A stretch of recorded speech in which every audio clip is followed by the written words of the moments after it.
హత్యకు పాల్పడిన నిందితుడిని బాలుడిగా గుర్తించకుండా కఠిన శిక్ష పడేలా చర్యలు తీసుకోవాలని కూకట్పల్లి బాలిక హత్య కేసు మృతురాలు సహస్ర తండ్రి డిమాండ్ చేశారు. ప్రాణానికి ప్రాణంగా పెంచుకున్న తన కూతురిని హత్య చేసిన హంతకుడికి ఉరిశిక్ష వేయాలని డిమాండ్ చేశారు. నిందితుడికి అతడి కుటుంబ సభ్యులు సైతం సహకరించారని ఆరోపించారు. తన కూతురు ఆత్మకు శాంతి కలిగేలా న్యాయం చేయాలని కోరారు.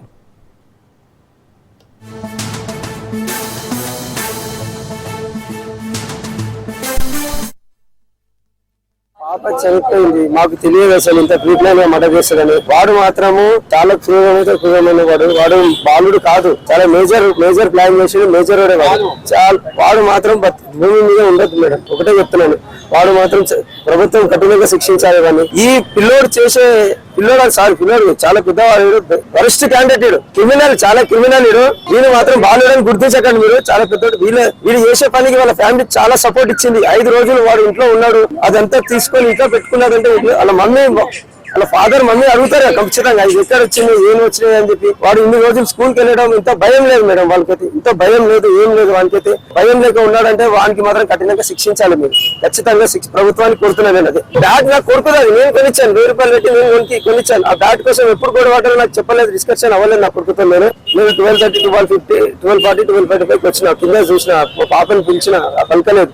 బయటకొని గొల్లెమున్నది. నేను కాలు కట్టుకొని ఇంట్లోకి వెళ్ళేసరికి పడుకోండి, ఎప్పుడు చనిపోయినామో పడుకొని ఉన్నది. అన్ని లైట్స్ అన్ని ఆఫ్ చేసి ఉన్నాయి అక్కడ. అరే ఎవరైనా వెంకట ఇక్కడ వచ్చి ఎవరైనా పిలిచిరా అంటే అవుననుకుంది.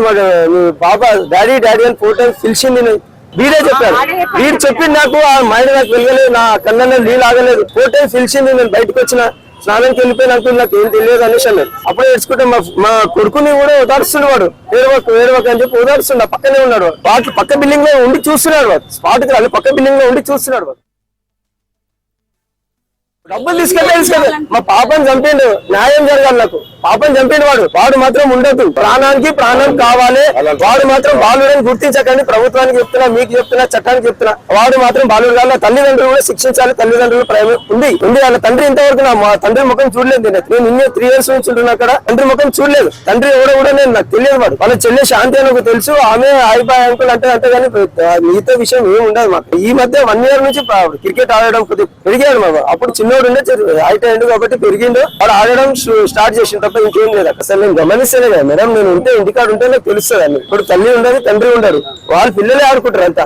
మా పాప కూడా అక్కడ వెళ్ళదు కూడా. ఎప్పుడన్నా ఒకసారి వాళ్ళ సిస్టర్ పిలిస్తేనే వెళ్తా తప్ప అసలు వెళ్ళదు. కిందనే మా ఓనర్స్ వాళ్ళ పిల్లలతోనే ఆడుకుంటారు తప్ప బయటికి వెళ్ళదు పాప. మాక్సిమం వెళ్ళదు. ఎప్పుడన్నా వాళ్ళ శాంతి అనే అమ్మాయి పిలిస్తేనే వెళ్తా తప్ప వెళ్ళదు.